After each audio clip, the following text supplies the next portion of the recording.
3 times I have asked him if the Prime Minister spoke to Peter Mandelson.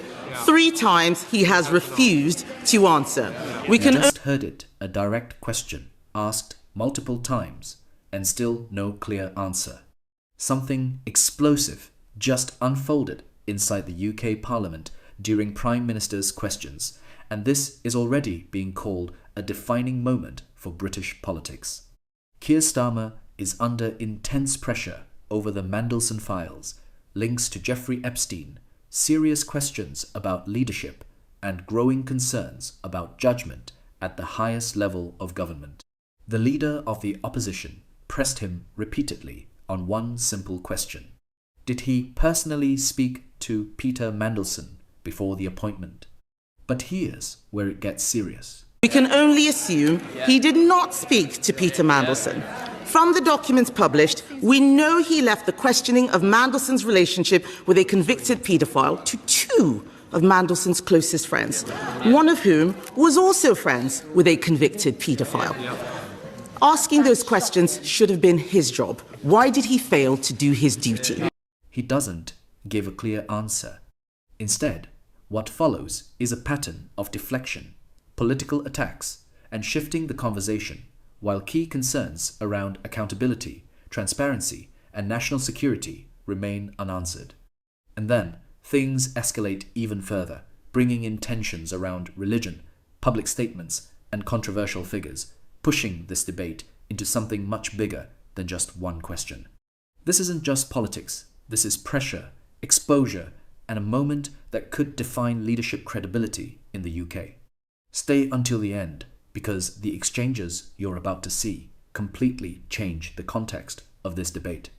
Like, share, and subscribe, especially now, as more people are starting to question what's really being said and what's being avoided. Thank you, Mr. Speaker.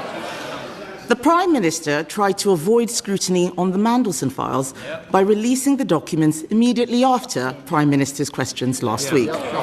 So let me ask him now. Did the Prime Minister personally speak to Peter Mandelson about his relationship with the convicted paedophile Jeffrey Epstein before appointing him as our ambassador to Washington? Yes or no? Prime Minister. Mr. Speaker, let me start where I must. This was my mistake in making the appointment, and I've apologised to the victims of Epstein. I do so again. The government is complying with the humble address in full, but we are also continuing to support the police in their investigation.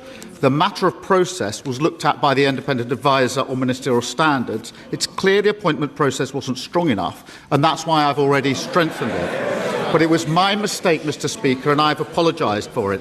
She should follow suit and apologise for a gross error of judgment in calling for the UK to join the war in Iran without thinking through the consequences.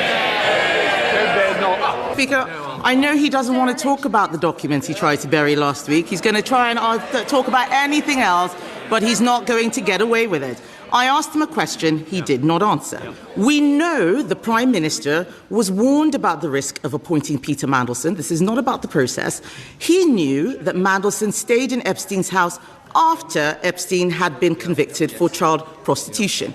He knew that. So I will ask him again. Did he speak to Peter Mandelson about this before the appointment, yes or no? Prime Minister. Mr. Speaker, I've already made clear that he was asked questions and gave untruthful replies. The government is complying with the humble address. The process has been set out. The independent advisor has looked at it, and he said, quote, the relevant process for a political appointee was followed. Now, obviously, this is a question of my judgment, but what about her judgment? She wanted to rush into a war with Iran without thinking it through. At the weekend, Mr. Speaker, three weeks in, she said, oh, there isn't a clear plan behind the US strikes in Iran. That's the question she should have asked at the start. The decision to commit the UK to a war is the biggest decision a Prime Minister can take, and she got it completely wrong. I didn't hear an answer, Mr. Speaker, and he's right. It is about his judgment. He has repeatedly told us that Peter Mandelson lied to him, but he won't tell us if he actually picked up the phone and spoke to Mandelson before appointing him. This doesn't make any sense. The Prime Minister told us on the record, and I quote, I believed the lies he told me. If the Prime Minister didn't speak to him, how can he say he lied to him? Prime Minister. Speaker, the process is clear. It's been looked at by the independent adviser.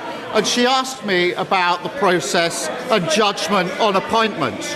She appointed the Shadow Justice Secretary.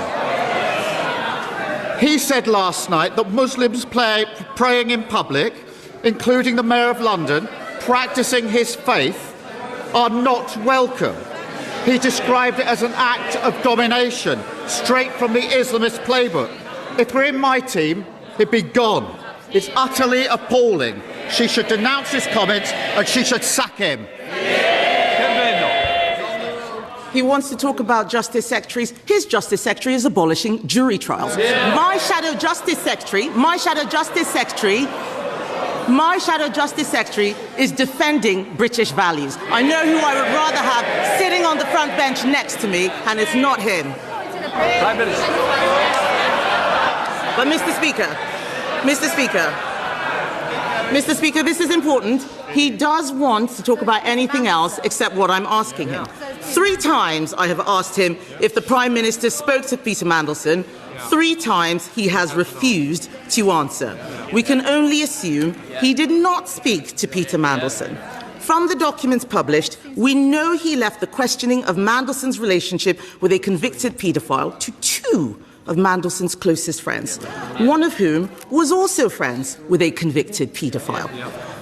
Asking those questions should have been his job. Why did he fail to do his duty? Prime Minister. Mr. Speaker, so her position is that the Shadow Justice Secretary is defending British values when he says Muslims praying together in Trafalgar Square are not welcome.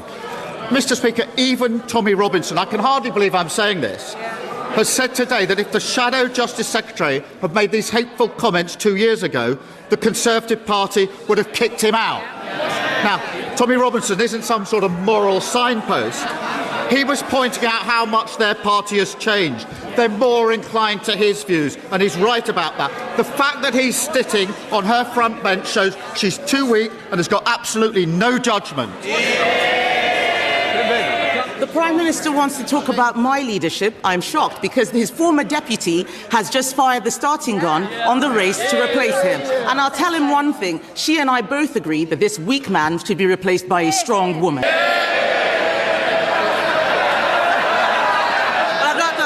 I'm not finished, Mr. Speaker. I have too much to say to him.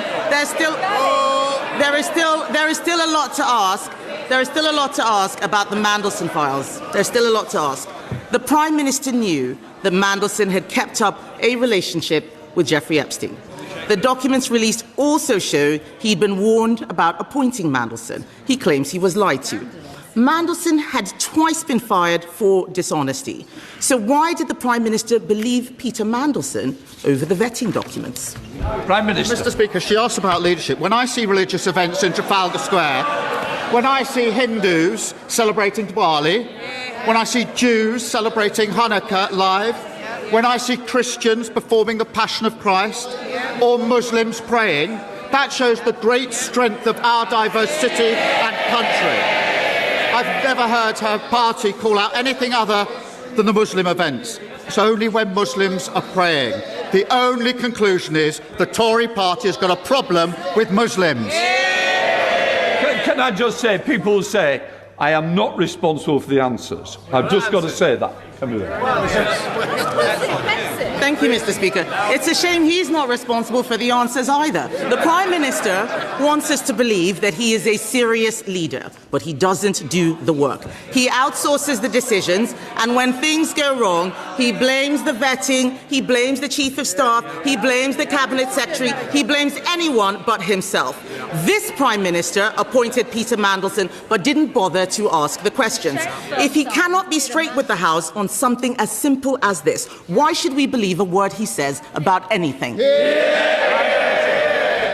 She talks about doesn't do it. 3 weeks ago, she said we should rush into war. She didn't do the work. She didn't think through the consequences.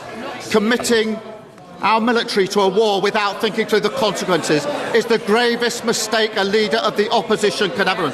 And she comes back a week later and says, oops, I got that one wrong. She's utterly irrelevant, and she's got no judgment. This is the leader of the opposition who said I should have empty-chaired the most important NATO summit in years. This is the leader of the opposition who said Greenland is a second-order issue. And this is the leader of the opposition who jumped into a war with Iran without stopping to think. On top of that this week, the failure to condemn and sack... Order. And I will repeat again, I'm not responsible for the answers, but it's certainly not opposition questions. Mr. Speaker, add to that the failure to condemn and sack the Shadow Justice Secretary for the poison and division that he spreads. It's turning out to be quite a month for the leader of the opposition, who claims she never makes any mistakes. If you want the truth to reach everyone, like this video, share it with your friends, and hit subscribe. Ahmad, don't miss out. Subscribe now to stay informed and see what others are trying to hide.